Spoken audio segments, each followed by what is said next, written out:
¿Por qué es importante hablar de cáncer? Porque el cáncer es como mucho de lo que nosotros llamamos una malformación o alteración de las células. Cuando se desarrolla es peligroso. Esta es una imagen que nos puede ayudar muchísimo a ver dónde está ubicado. Y para empezar, vamos a arrancar con una pregunta, un quiz. ¿Qué es el colon? A ver ustedes qué opinan. Y van a ver que hay un contador de tiempo al lado izquierdo que va contando en retroceso los segundos hasta que se cierra la pregunta. Y hay 4 opciones en las cuales ustedes pueden escoger cuál sería la respuesta correcta. Además, hay una imagen que nos puede ayudar muchísimo. ¿Qué es entonces el colon? Ahí vemos que es la última porción del sistema digestivo y es una que se encarga de unas cosas muy especiales. Entonces no es ni la que lleva alimentos al estómago, porque tiene otro nombre, se llama esófago. La primera parte del sistema digestivo está empezando en la boca a través de la tialina y unas glándulas que generan unas sustancias que al masticar muy bien y triturar, hacemos y provocamos el bolo alimenticio y nos lleva al estómago todo eso. Pero lo importante es conocer cómo va ese proceso. Y cuando hablamos del cáncer de colon, es la última porción de ese sistema digestivo. Aquí está el intestino delgado envuelto por el colon en la parte externa, ¿cierto? Entonces, es donde ocurre mucho de la extracción de los nutrientes y donde se da la absorción de los electrolitos, que los electrolitos son el sodio, el potasio, el cloro, las sales, un montón de cosas que necesitamos que ingresen al sistema y se recuperen de ese montón de alimentos que ya están requetriturados y que han empezado un montón de procesos desde antes de la zona del duodeno, cuando la parte todo ese montón de alimento triturado va al estómago y a través de los ácidos del estómago empieza a desbaratarse en moléculas. En el intestino delgado y el intestino delgado se dan las absorciones de muchos de los componentes, pero en el grueso, que es también donde está la mayor cantidad de bacterias de nuestro organismo, ahí es donde ocurre esa parte. Cuenta con una estructura que es el apéndice, que es como esta partecita de aquí, que es una colita en la cual hay unas células de defensa. Muchos dicen que es como parecido a las glándulas que tenemos, pero localizado en ese punto. Está la zona del colon ascendente, el transverso, el descendente, la zona pues de lo que llamamos el ciego y el resto, donde está la ampolla rectal y el recto y el ano. Entonces es bien importante conocer eso de nuestro colon. El cáncer de colon, ¿dónde se presentará más? ¿En quiénes? Y hay una cosa muy importante cuando hablamos de eso, es la epidemiología, que es una ciencia que se encarga de la salud pública de definir con base y estadística y números en dónde, en qué población, en qué género se afecta más, en mayores o menores de qué edad. Y eso nos ayuda muchísimo a nosotros a conocer lo que llamamos nosotros la parte, en otras palabras, de conocer los eventos, la parte de salud pública donde podemos enfocar más y en quiénes hay que hacerles los exámenes preventivos. ¿Tienen quiénes más? Como ustedes que tienen 53 años en la cooperativa en SOMEC, los mayores de 50 años son los que tienen mayores riesgos, mientras que las personas que tienen menos de 20, niños o menos de 20 a 30, es muy raro, es muy extraño que ocurra una patología de este tipo. Entonces, el cáncer de colon se presenta más en mayores, en pacientes adultos mayores de 50. Y vamos viendo el marcador. Melissa, Mireya y Carolina también pueden jugar. Activen esos marcadores para que participen. Entonces, cuando hablamos de población de riesgo, estamos hablando de que puede presentarse a cualquier edad, pero es muy raro. Pero es más la prevalencia o la capacidad, la posibilidad del 90% de los casos de mayores de 50. Entonces, por otros tipos de cáncer con otras características y varias, pues puede ocurrir que sea antes, pero normalmente tenemos 5% de menores de 45 años ya por componentes genéticos, o sea, por características en las cuales hay una herencia y todos en la familia vienen con ese componente genético y desde el punto de vista epigenético, que son las características que unas funciones bioquímicas en los genes se activen o no, de pronto consumir demasiadas sustancias que no son, alimentos inadecuados, estrés oxidativo exagerado, sobrepeso, obesidad o inflamación crónica. O sea, un montón de cosas que se van sumando hacen que de pronto se combine lo que es el ambiente, la epigenética, con eso de la genética en esos porcentajes y se manifiesta más fácil. Pero apenas son el 5% de los cánceres de colon menores de 45 años. Generalmente es mayor de 50. Hay una cosa que es importante y es que a medida que aumenta la edad, en muchos pacientes empiezan a aparecer lo que llamamos pólipos adenomatosos. La presencia de un pólipo en una colonoscopia, que es un estudio para evaluar eso, es una alerta de riesgo y hay que, en vez de cada 5 años, hacer entonces un nuevo control o una polipectomía, que es cortar eso y mandarlo a estudiar que todo esté negativo, hacer un control a los 3 años, por ejemplo. Entonces es importante que pacientes mayores de 50 años mínimo tengan unas pruebas básicas como evaluar en la materia fecal si tiene sangre o no. Entonces tenemos unas pruebas de materia fecal que dan hemoglobina humana, en heces, y lo podemos mandar a cualquier persona como tamizaje. Si esa persona sale positiva, ahí sí es un candidato a hacer toda la preparación para hacer un proceso que es incómodo para hacer una colonoscopia, que es el examen para mirar o revisar por dentro cómo está el colon y tomar biopsias. Vamos a la siguiente pregunta.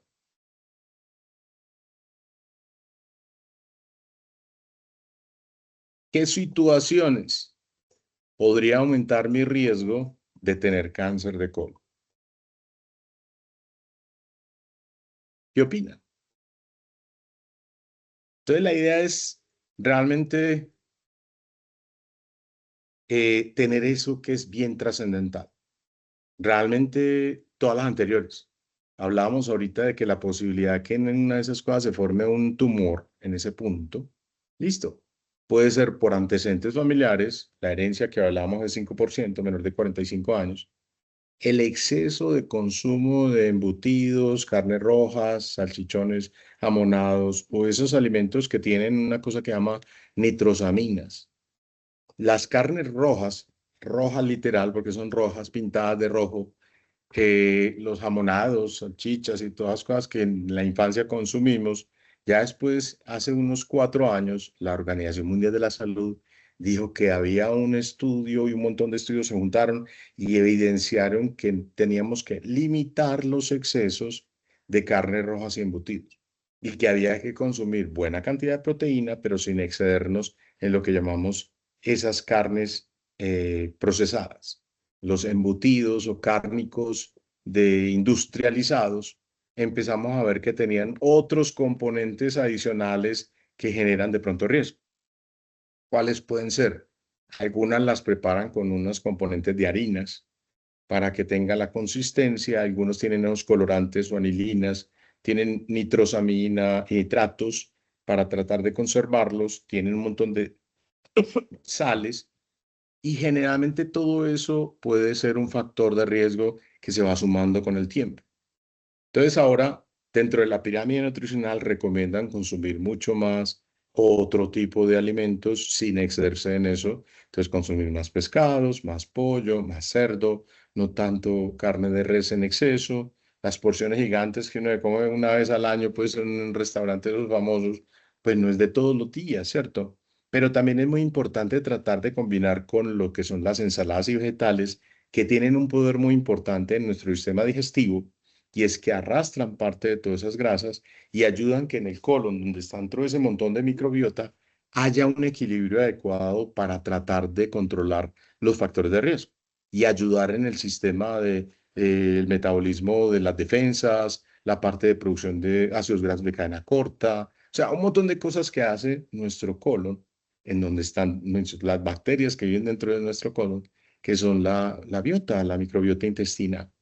Y hay múltiples, distintas variedades y montones de millones de bacterias que están ahí y nos ayudan. El problema es cuando hay antecedentes familiares o hay obesidad y sedentarismo. Y en eso sí hay una preocupación muy grande en nuestro planeta Tierra, porque hemos visto que se están aumentando lo que son los factores de riesgo. Cuando hablamos de factores de riesgo, estamos hablando de lo que es los alimentos excesivamente procesados o animales que le dan es un montón de concentrados y harinas y otras cosas, y eso pasa a la cadena animal a ser parte de la alimentación del humano. En otros momentos, por ejemplo, la carne colombiana, que es de pastura, de manga, pues de hierba y que caminan las vacas, en vez de estar estabuladas, tiene un valor desde el punto de vista metabólico muy importante porque es más sana que la norteamericana, por ejemplo. Y a veces allá tienen unos componentes que le agregan que pueden ser riesgosos según los estudios de la Organización Mundial de la Salud. Entonces hay que tener un cuidado en esos excesos de alimentos que no son para todos los días, ¿cierto? Un asado no es diario porque sería exagerado en la cantidad de fritura o grasas u otros componentes. Situaciones prevenibles que aumentan el riesgo, factores genéticos, factores ambientales y sedentarismo. Cuando hablamos de sedentarismo es muy importante hablar de algo bien trascendental y es que el mundo moderno, todos estamos ya más cómodos y con un aparatico podemos tin, tin, tin, pedir el domicilio, suena y apenas damos 3 pasos, recogemos, comemos en el mismo puesto de trabajo, ni que ya nos paramos, no tuvimos que ir a cosechar nada, ni ir hasta la tienda como cuando éramos pequeños, ni caminar, ni ir a cosechar, nada. O sea, todo muy cómodo, pero esa comodidad genera demasiada quietud. Ser sedentario desde el 2002, la OMS lo definió como uno de los riesgos también prevenibles que hay que controlar. O sea, estar muy quieto, estar menos de 150, 200 minutos a la semana sin hacer ni siquiera actividad ni nada, de los montones de minutos que tenemos disponibles. Recordemos de que cada 24 horas tenemos unas horas para dormir, quedan disponibles un montón de horas. De esas horas sumadas en la semana son como 110, 112 horas, y si lo hace dividido, pues son 6.720 minutos disponibles de cada semana. 6.720 minutos. Entonces le piden a uno, no, haga 200. Y me dice, no, no tengo tiempo, no alcanza. Y un ingeniero me decía que no. Entonces yo le dije, no, pero es que no es al día, es en la semana. Y él mismo me hizo el cálculo y él fue el que me dijo, doctor, qué vergüenza. Sí, 6.720 minutos tenemos disponibles. Yo diciendo lo que no tenía tiempo, si tenemos tiempo, necesitamos es organizar el tiempo y hacer pausas activas o parquear más alejado o ir y bajarnos en una estación antes del Transmilenio, donde estemos, o por lo menos tratar de caminar un poquitico más, o esos 2 pisos o 5 pisos, subirlo de vez en cuando a pie, o sea, caminar, movernos, hacer alguna actividad ayuda a superar eso del sedentarismo. Lo ideal es hacer 30 minutos al día de alguna actividad combinada, movernos, pero el problema es cuando no hacemos eso y empieza a haber un problema muy grande que está ahí, el sobrepeso y la obesidad. Es muchos los problemas que tenemos con el sobrepeso y la obesidad, sobre todo en el área de nuestra área latinoamericana y norteamericana. Hace unos 70 años los norteamericanos en los videos no eran obesos, los mexicanos tampoco, los colombianos tampoco. Desde hace unos 45, 60 años, toda esa industria de la alimentación y los excesos de todos estos alimentos procesados, ultraprocesados, ha generado que cada vez hay más pacientes con sobrepeso.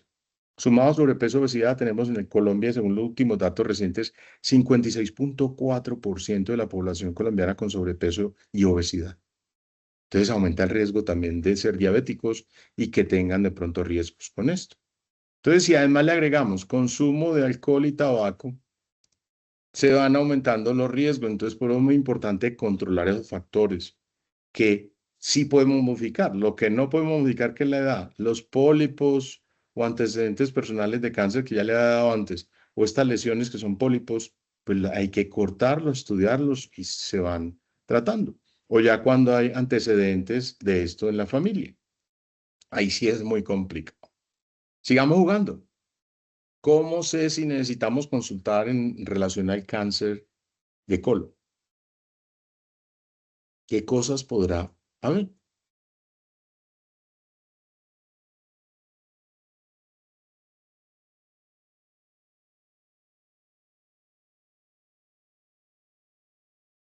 Y la respuesta correcta es todas las anteriores.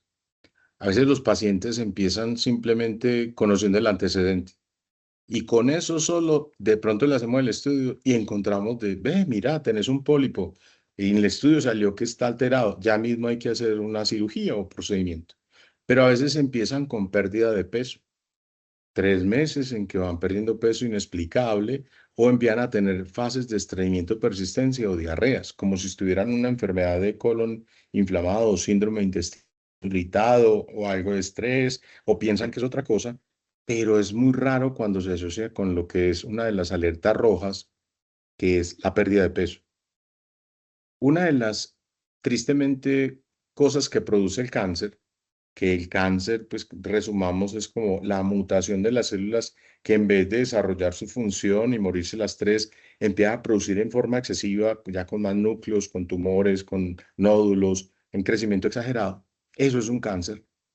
Los cánceres generalmente son hábitos tragan mucha glucosa y entonces por poderlos marcar, a veces le inyectan glucosa a la persona para poder marcar, un marcador, un contraste, y ahí sí le hacen el estudio y se dan cuenta.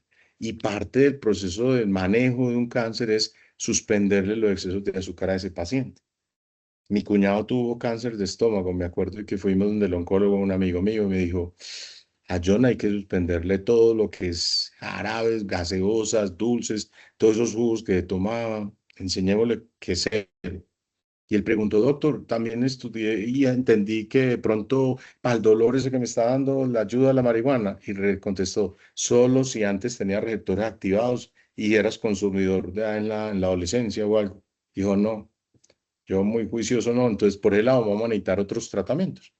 Finalmente, pues hubo que hacer muchas cosas, pero cuando le diagnosticaron ya tan avanzado que progresó a complicaciones, invadió tejidos circundantes, y eso se llama infiltración, y también tenía lesiones en otras partes del cuerpo, que llama metástasis. Entonces los tumores o cánceres son más peligrosos por eso. Hay unos que son de contenido hormonal, otros de contenido tumoral, unos se infiltran más rápido que otros. Hay muchas variedades entre cada uno y por eso los especialistas hacen estudios y mandan a biopsia por congelación y otras cosas cuando encuentran uno de esos pólipos o lesiones raras, sospechosas, para mandar a estudiar qué tipo de tumor es. Pero cuando hay pérdida de peso, diarrea, estreñimiento o lo que hablábamos ahorita y por eso está en rojo, sangrado en heces, o ya sensación de que tiene una bola que le empezó y está molestándole y doliendo, ya la preocupación es más grande porque realmente no es normal tener sangre sino dentro del torrente sanguíneo, pero pues que sangre en la boca, sangre al orinar, sangre al defecar, son alertas de hemorragia, de infiltración o lesión tumoral. Obviamente del sistema urinario, el sistema digestivo en este caso, pero normalmente no debemos tener sangre en ninguna de esas partes, normalmente no debe sangrar pues, a través de las heces. Recordemos que habíamos hablado de un examen que podemos mandarle a cualquier persona antes de los 50 años o en ese rango o antes de, si tiene antecedentes familiares, desde los 40 o 45 le mandamos a hacer la hemoglobina o sangre humana en materia fecal, ¿cierto?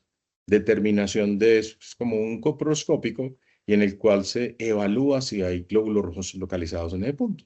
Si hay sangrado, así sea microscópico, ya es indicativo hacer un estudio en el cual se ingresa a través del área del recto y se llega a visualizar todas estas estructuras con la colonoscopia. Pero sigamos, todas las anteriores son importantes. Muy bien, cuando hablamos de consultar, tener cambios en el ritmo intestinal es una alerta de muchas cosas y por eso hay especialistas. Dolor abdominal, no es normal que haya dolor, sobre todo si se incrementa. Pérdida de peso inexplicable o sangre en las heces. Eso es lo que llamamos nosotros los principales síntomas de alerta para consultar rápidamente a un especialista que le mande estudios, ¿cierto? A su médico familiar, a su médico general o al gastroenterólogo, que es el especialista que se encarga de evaluar ya la especialidad de esa estructura. Si no tengo síntomas ni familiar con cáncer de colon, debo hacerme algún examen.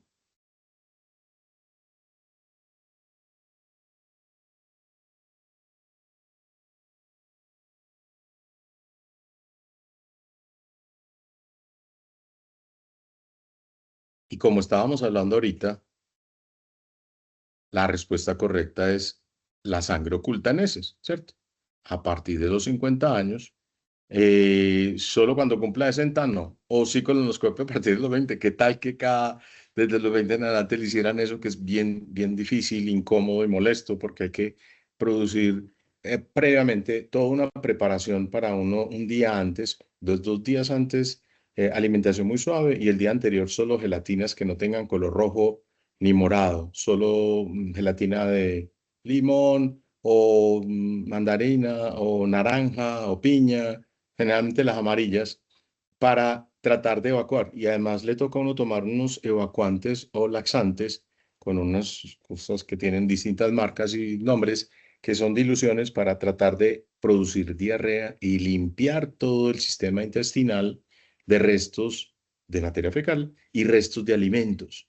Y ahí sí, cuando está el colon limpio, lavado, con todas estas cosas que se llama un laxante o preparación de la colonoscopia, 2 días antes del día anterior tomando eso, produce eso, y ahí sí, sí, en ayunas le hacen a uno sedación, o sea, lo duermen con un medicamento anestésico como una sedación y lo duermen para poder hacer el procedimiento. Entonces es bien importante conocer, así no tenga síntomas ni antecedentes familiares de cáncer en la familia, hacer el examen de colon, que es bien importante. Si no tengo síntomas ni familiares, entonces sí necesitamos realizar ese examen y tratar de mirar ya la posibilidad de hacer este examen que es muy famoso, que llama la colonoscopia. Yo que ya tengo más de 50, pues ya me han hecho. Sé cómo es, sé lo incómodo que es, que casualmente toda la preparación me tocó en una presentación y en un lugar, en una institución, y entonces en la misma restaurante, doctor, venga, le trajimos una sopita, pero entonces le dije, no puede tener ni restos sólidos ni nada, solo el agua, y no puedo tener grasas. Bueno, y terminé tomando solo un poquitico de agua, líquidos y gelatinas. Me prepararon varias cosas de gelatina amarilla y con eso fue que estuve pasando todo el día y tomando agua, hidratándome, preparándome para el día siguiente, el sábado, a hacer la colonoscopia. Cuando hay factores en los cuales está la edad, antecedentes familiares o personales que hayamos tenido ya pólipos previos o que la paciente ya haya tenido algún cáncer de colon previo, pues inmediatamente ya hay que estar haciendo el control con el examen de rutina. Otra de las preguntas es, si sí tengo síntomas y ya antecedentes familiares, ¿el mejor examen es la colonoscopia o solo el examen de heces o sangre en las heces? ¿Será verdadero o falso eso? Cada vez que hablamos de cáncer digestivo, resulta que los gold standard, los mejores exámenes, son los de visualización directa, que antiguamente a mi papá en el Seguro Social, en el siglo pasado, 1980, yo no me acuerdo cuándo fue, yo estaba estudiando y lo hacían con un endoscopio casi que rígido, como una cosa más incómoda de hacer, y encontraron que tenía gastritis, le hicieron tratamiento, no era cáncer, gracias a Dios. Pero, por ejemplo, con el pasar del tiempo, afortunadamente inventaron la fibra de vidrio y los broncoscopios, los fibroscopios, los endoscopios y los colonoscopios flexibles. Gracias a Dios. Con eso inventaron además la posibilidad de que en el mismo tubo puedan meter unos hilitos para un conducto con luz y otro con una cosa que es una pinza y otro para coger biopsias, hacer procedimientos y todo eso se llama la colonoscopia y que hacen procedimientos también con él. Entonces, realmente el mejor examen para visualizar, definir, hacer procedimientos, hacer polipectomías, o sea, cortar los pólipos que están ahí, mandarlo a estudiar, o recoger muestras de biopsia de una ulceración, una cosa que se vea rara, y además tomar fotos de todo eso a través de la cámara que tiene los aparatos en la parte de la punta, pues permite tener todo un registro y también comparar con las rutinas de los últimos 3 años o 5 años, dependiendo del antecedente de cada paciente. Entonces, como vemos, existen sistemas que nos ayudan a controlar eso, sí, y es muy importante manejarlos adecuadamente. Entonces, ahí está la colonoscopia, que es el estudio fundamental de elección para realizar el diagnóstico. Y esa colonoscopia, que aquí, por ejemplo, está el aparato en la mano del especialista. Entonces, con ese aparato que tiene un botón y va girando y tiene una cámara o pantalla donde va visualizando lo que está viendo a través del tubo, ¿cierto? Entonces, se ingresa el tubo. Posiblemente esta no es una colonoscopia, sino una endoscopia, ¿cierto? Parece que está entrando aquí a la parte gástrica. Pero es lo parecido, es lo mismo, obviamente son diferentes los equipos. Uno es para la parte del estómago y otro para los otros, y se hace un proceso de preparación y desinfección y todo eso tiene un montón de esterilización y todo un proceso especial. Pero esa colonoscopia ayuda para no solamente tomar biopsia, resecar pólipos, sino cuando hay síntomas presentes puede ayudar, por ejemplo, también a cauterizar puntos que estén sangrando en los pacientes de alto riesgo, si hay sangre oculta en esos positivos.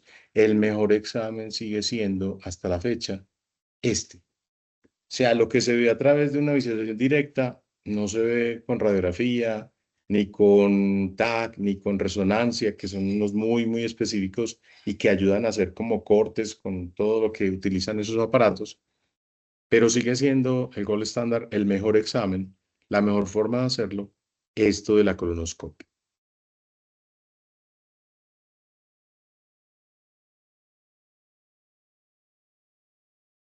¿Cuál es el tratamiento ideal para el cáncer de colon?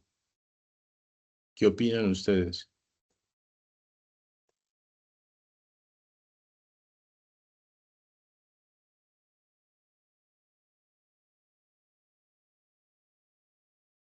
Entonces, al igual que como todos los otros cánceres que uno puede de pronto conocer que hay personas que han tenido distintos tipos y siendo hasta familiares puede que tengan una variedad y otra variedad, un subtipo, distintas características.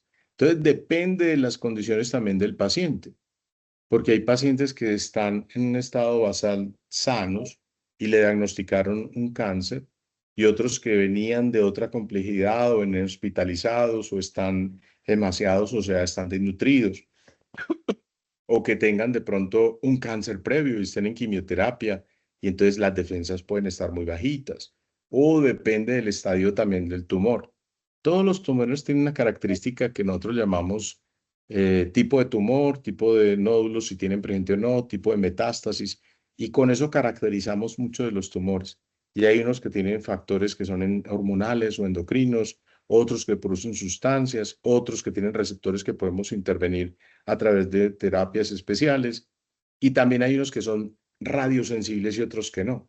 Entonces, uno simplemente como el cáncer de testículo que se puede radiar el mismo, quemaría el tumor, se cura y se salva el paciente, pero tiene efectos secundarios por ser radiación de que pronto disminuya la producción de espermatozoides y que tenga que guardar para futuro porque de pronto puede quedar con problemas de fertilidad, pero queda vivo el paciente. En cambio, otros no son tan radiosensibles y aún radiándolos no se curan. Entonces, depende del tipo de cáncer, depende del tipo de condición del paciente y depende del tipo de tumor, es que se utilizan a veces procedimientos quirúrgicos, radioterapia o radiación o quimioterapia. Las quimioterapias pueden ser orales, tomando unos químicos fuertes, o venosas, utilizando la subclavia o las venas principales, o otros catéteres que aplican para estar frecuentemente cada 3 días aplicando sesiones de quimio. Quimioterapia es medicamentos que utilizamos también cuando hay metástasis, infiltración del tejido o semillas de ese tumor en otras partes.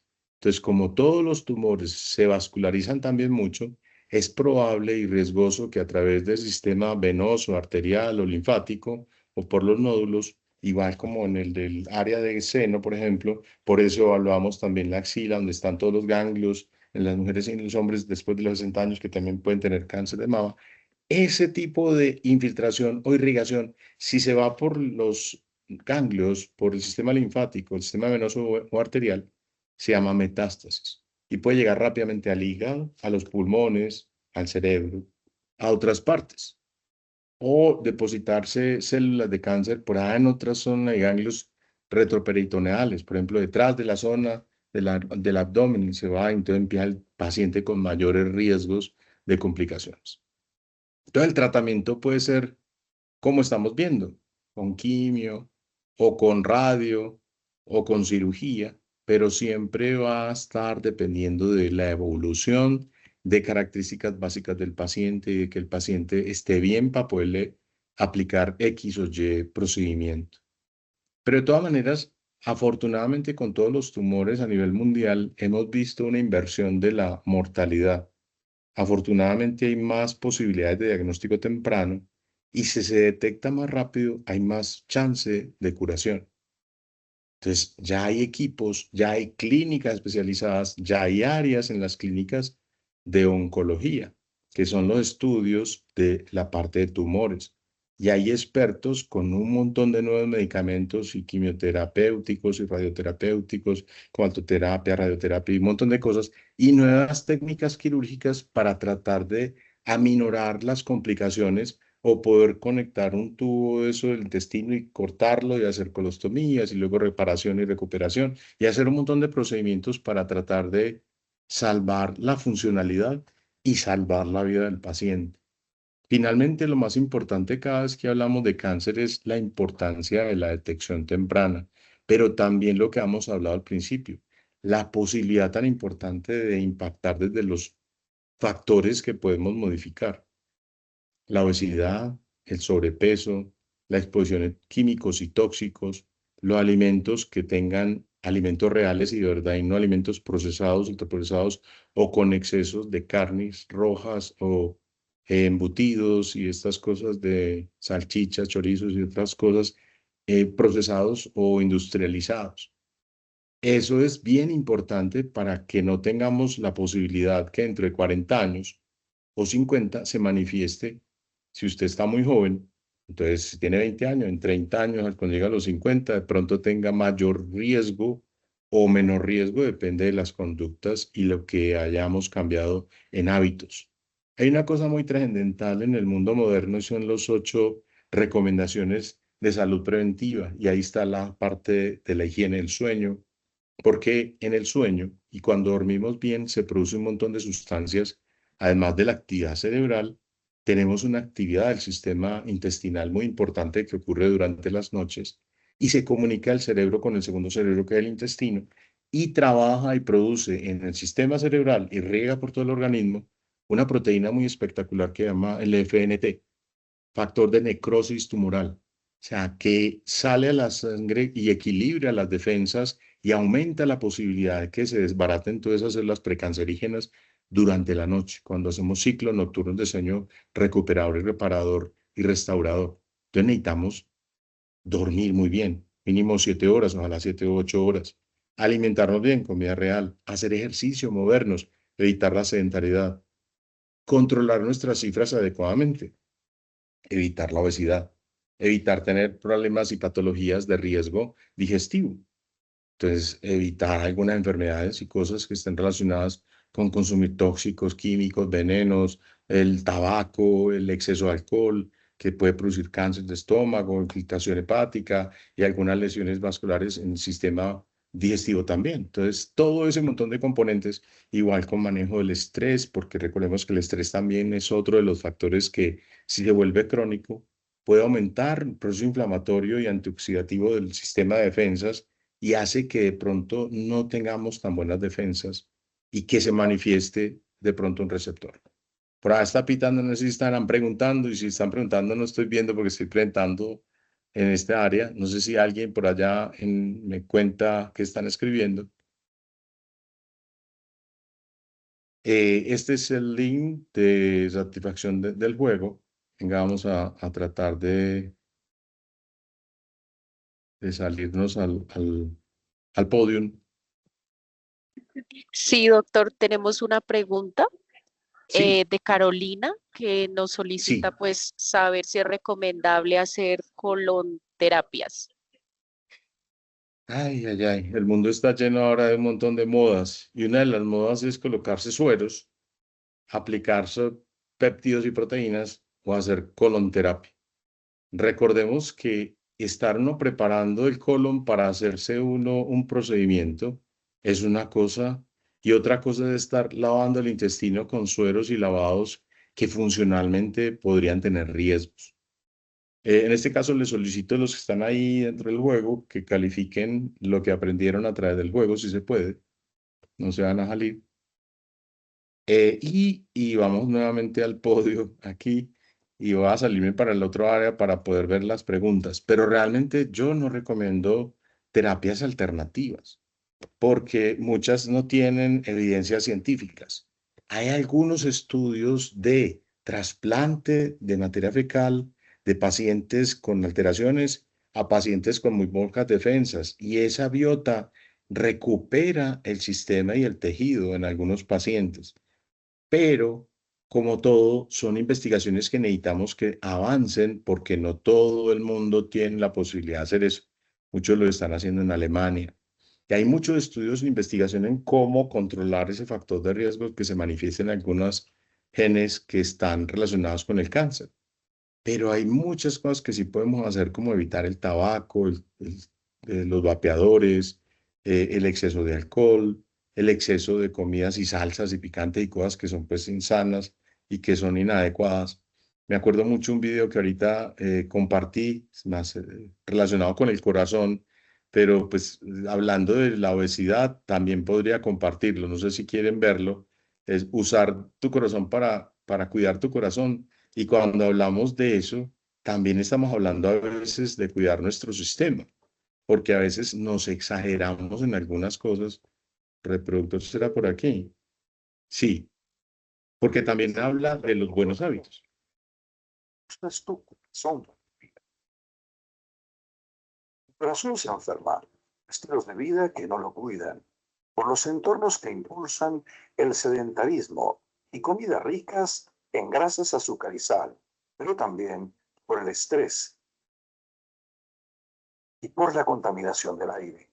Tu corazón enfrenta muchas amenazas. Queremos proponerte que uses tu corazón para aprender a cuidarte. Usar el corazón es pensar diferente, tomar decisiones correctas y actuar con valentía para ayudar a otros con tu ejemplo y logres inspirar a los que amas.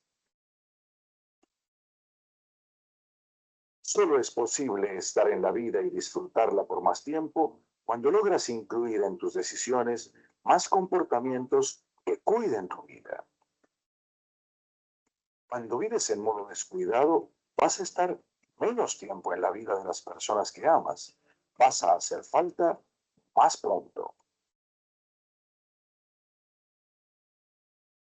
Si usas tu corazón para conectarte con el movimiento, para elegir los alimentos que te convienen, para impulsar pensamientos positivos, para sonreír, para vivir en el presente aquí y ahora, para salir a disfrutar de la vitamina N, para aprender a descansar todos los días, para juntar las horas suficientes de sueño, para conocer los números que te cuidan, para evitar el humo del cigarrillo y para impulsar entornos laborales saludables, aprenderás la esencia del buen vivir.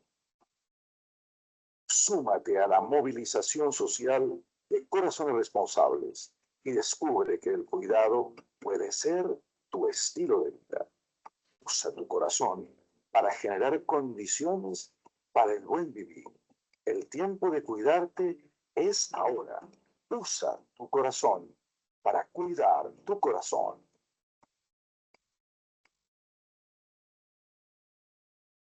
Vamos a suspender. Bueno, ¿sí lo alcanzaron a ver?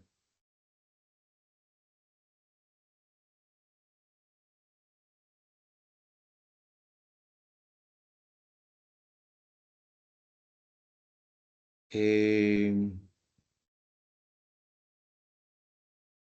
no sé si alguien más tiene más preguntas, dudas. No sé si alguien más tiene en relación a las terapias de colon, que son lavados de colon con sueros, que no le veo como la función, pero bueno.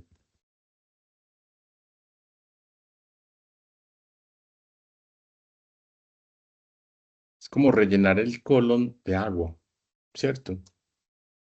Supuestamente eliminando toxinas.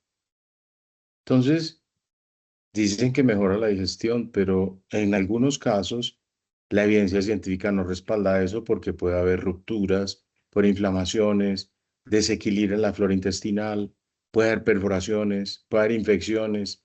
O sea, es como explorar cosas que no están científicamente probadas y es peligroso. Álvaro, dale, abre tu micrófono o escribe ahí tu pregunta. Muchas gracias, doctor. Muy Donald. interesante. Y quería agregar algo.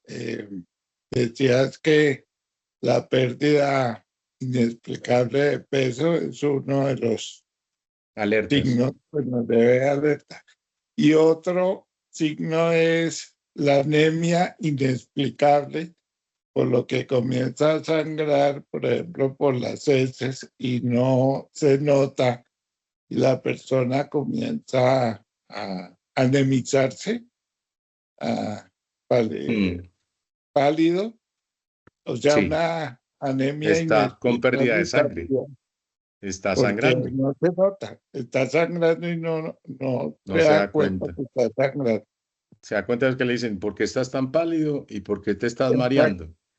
Y es un peligro, Exactamente. totalmente. Eso es un Gracias, peligro Álvaro. porque ese sangrado es continuo Mm, y no se nota. Tiene que ser un sangrado muy grande para que uno lo note en la materia fecal, pero se va totalmente. anemizando poco a poco y la pérdida de peso inexplicable pues, sería una de las dos llamadas de atención para uno estar pendiente. Eh, Muchísimas un- gracias, Álvaro. una Excelente, sí. recomendación también pues, ha sido muy interesante, pero una recomendación es a los pacientes, recomendarles que les recomienden a sus familiares y a sus hijos, eh, porque a veces se tratan, pero eh, hay que multiplicar esa, ese mensaje. O sea, la parte genética, hereditaria. Hay que tener cuidado de que las personas que han tenido cáncer de estómago, de colon, estén pendientes y le aconsejen a sus hijos en determinadas edades que se hagan la esofagoscopia, la colonoscopia, porque es Ujú. preventivo, ¿no? Sí, excelente. Y uno tiene que tener mucho cuidado con la familia, ¿no? Porque a Total, veces siempre. se queda ahí y, y lo padece, pero hay que tener mucho cuidado. O sea, volverse uno multiplicador de que la gente tenga como esa costumbre en determinadas edades. Lo mismo que, pues, otra cosa que tú decías, muy incómoda, pero también que las personas le huyen al cáncer de próstata por el Ujú. tacto, la colonoscopia es molesta, y entonces la gente como que no le gusta. Pero es que los cánceres que se diagnostican a tiempo son curables. O Mi sea, papá, por ejemplo, tuvo cáncer de próstata porque una de las muchachas nuevas del Seguro Social en 1982 le mandó una prueba que se demoraron 3 meses en autorizar que a una al otro día ya aquí se lo hacen, que es el antígeno específico de próstata. Y ahí mismo lo hicieron y en vez de 0 a 4 salió en 14. Y ahí mismo, pues yo dije, yo de estudiante, compañero con, no, no, mira, vos que acabaste de llegar de estudiar urología, ¿qué opinas? No, tu papá tiene un cáncer, ya mismo hay que operarlo. Hablamos allá, yo trabajaba en el Seguro Social y me dijeron que no, que había que esperar 3 meses, eso fue en septiembre, o hasta febrero que hubiese contratos. Obviamente yo pues renuncié al Seguro Social y dije, yo no trabajo con ustedes ya, adiós. No, que la vamos a cobrar, cobren lo que sea, pero yo no les trabajo. Y ahí mi papá afortunadamente tenía un reaseguro como estos y ahí mismo automáticamente en menos de un mes ya estaba operado, porque entonces en el seguro dijeron, nada, consulte, aquí se paga al especialista y si hay que operarlo, se opera. Y sí, claro, afortunadamente se operó a tiempo, porque entonces cuando estaba localizado, sobrevivió pues desde esa época hasta el año antepasado. Tuvo cáncer, pero se salvó y vivió muchísimos años, y yo desde eso, pues desde los 40 en vez de los 50, me hago controles. Pero es muy importante el diagnóstico temprano, los exámenes adecuados, las cosas que necesitamos, pero es súper importante la alimentación. Esta pirámide, por ejemplo, que utilizábamos el año pasado, ya no hay tantos cereales en la base. Sigue siendo muy importante todo este montón de cosas de cuidarnos y prevenir los riesgos. Pero lo más importante es detectar cualquier signo o síntomas o antecedentes familiares, o modificar todo lo que sí podemos cambiar. ¿De acuerdo? Muchas Daniel, gracias. no, a ti, muchas gracias, porque yo creo que este tipo de charlas para que la gente haga conciencia, porque es que antes se pensaba que cuando le diagnosticaban a uno cáncer, era decir, pues Sí, se iba a morir, se iba a morir. Y gracias a Dios, no. afortunadamente ha avanzado mucho, Ya es distinto, y sí. lo más importante es la prevención, no solamente en lo que hablamos ahorita, sino también fíjate que ha disminuido en las mujeres el cáncer de De mama, cervix, el de cáncer cervix, de sí. mama, pero Sí, hay porque lugares del planeta que ya está casi que erradicado porque vacunaron a erradicado. todas las mujeres y los hombres contra el PVH, por ejemplo. Y entonces la gente le tiene miedo, pero hay que tener conciencia de que un examen a tiempo le salva la vida a las personas, cualquier Totalmente de examen. acuerdo. Y está muy interesante porque, pues, para que la hagamos conciencia de que la vida depende de uno mismo y de lo que uno se cuide. Sí, Muchas gracias, amigo. con gusto. Gracias a usted, don Álvaro Guzmán. Estoy llenando aquí ya taller. Estuvieron como 30, ¿cierto? ¿O cuánto alcanzamos máximo Doctor asistencia? tiene 2 preguntas más en el chat. Lémelas. ¿Dónde está que estoy aquí llenando la plantilla de cuánto fueron las asistencia máxima? ¿Me Sí, la lees, doctor, por favor? tenemos una pregunta de Daniel.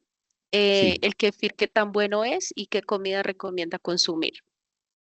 El kefir es un alimento de los que llamamos probióticos y prebióticos, son como alimentos que ayudan a recuperar la microbiota intestinal, a fortalecer esos ácidos lácticos, bífidos y todos estos que están en los yogures. El kefir es una preparación especial de eso.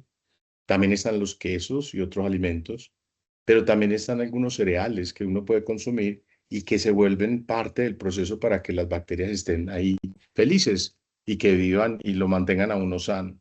¿Cómo y qué comidas tenemos que siempre individualizar dependiendo de las características de cada paciente?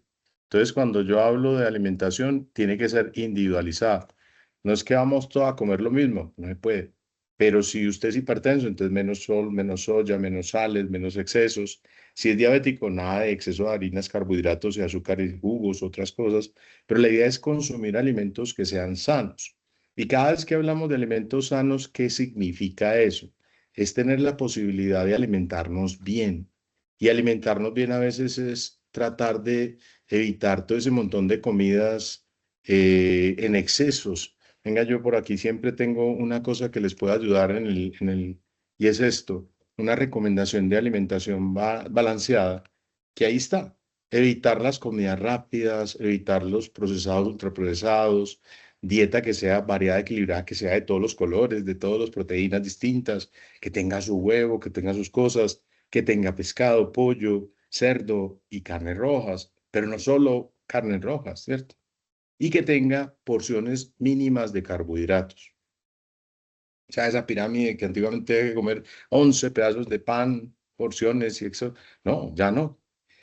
Pero bien importante, dependiendo de si es diabético o hipertenso, tener unas restricciones adicionales y ahí las dejé, ¿cierto? Todas las dietas del mundo son cuentos para bajar de peso, pero son hábitos que si uno los mantiene, se empieza a tener procesos saludables. Sea de que la dieta de la piña, comiendo solo piña, entonces usted va, no, haciendo de colonterapia usted va a bajar de peso, no, se deshidrata y tiene riesgos de pronto, pero eso no baja de peso. Aplicándose unas cosas elásticas para sudar, se deshidrata, pero no adelgaza de peso porque es un metabolismo de las grasas que hay que procesar y tratar de hacer momentos, por ejemplo, en el ayuno nocturno con algunas cosas de cenar temprano, y eso tiene mucho mejor absorción y procedimiento de los procesos naturales que ocurren dentro del organismo para que haya procesos sanos. Entonces podemos comer kefir, yogures, de todo, podemos comer de todo lo que usted quiera, pero con porciones adecuadas. Cuando tenemos alimentos balanceados, eso es más saludable. No La hay una sola siguiente, dieta. ok. Doctor, la siguiente pregunta de la señora Carolina. ¿El Sí, antecedente familiar que incide en este tipo de cáncer es materno o paterno? ambos. Por lado materno, paterno, por un antecedente. Hay unas patologías de sangre que están más relacionadas con la herencia de lo que llamamos, bueno, hay muchas variabilidades de lo que son los antecedentes familiares, pero, o sea, de que si yo toda la familia de la mamá es cancerígena, entonces el papá no va a contrarrestar, no, depende de cómo yo me comporte en la vida desde cuando estoy pequeñito, qué alimentos consumo y qué hábitos tengo para que se manifieste o no se manifieste ese factor hereditario. Entonces influye lo interno y lo externo, ¿de acuerdo? Por eso es tan importante lo de cambiar hábitos, mantener hábitos y tener rutinas saludables. Ok, doctor, muchas gracias. No sé si de pronto tengan más preguntas que le quieran hacer al doctor, aprovechando que lo tenemos acá. Y pues también darles la cuña. Mi nombre es Diana Moreno, soy la ejecutiva de cuenta que hoy se encuentra acompañando al doctor de la agencia José Luis Navarro Mejía. Si de pronto alguien está interesado, nosotros tenemos todos los, bueno, Colsanitas, Medisanitas y el plan dental de Colsanitas administrado por SOMEC. Entonces, si están interesados para ustedes o sus familiares, no duden en contactarme. De pronto, si tienen más preguntas, nos las pueden hacer o damos por finalizado. Ya le están dando las gracias en el chat, doctor. Muchas gracias por el Bueno, que estén muy acompañamiento. bien. Muy buena Cuídense la bastante. charla. Bueno, doctor, muchas Muy gracias. importante Hasta luego, que escuchar. estén muy bien y feliz tarde. Hasta luego. Chao.